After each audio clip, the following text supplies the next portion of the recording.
Ang Pilipinas ngayon ay humaharap sa malaking problema.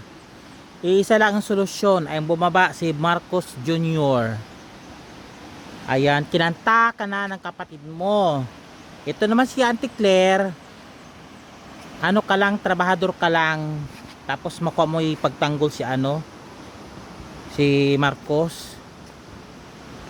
Suskuday, kapatid yun day, kadugo. Kilala't kilala niya, ang kapatid niya.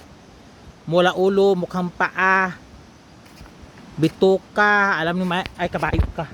Alam ni Amy. Ikaw wala kang alam sa niya.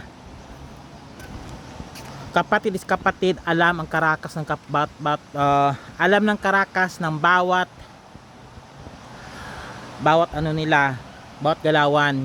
So ikaw, grabe man, sarap mo siguro maging kaibigan ng Auntie Claire.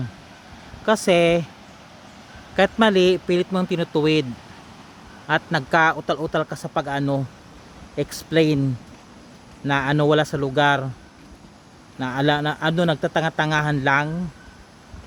Ayan, mayroon akong kilala nagtatanga-tangahan, pero sa totoong buhay matalino pala, si Rupami.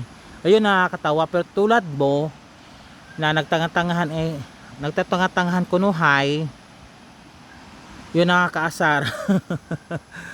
Alam mo mang ando na yung hatang halata sa niya, sa kinikilos ni Marcos, na isa siyang addict. Halata naman talaga sa niya, galawan niya. At marami na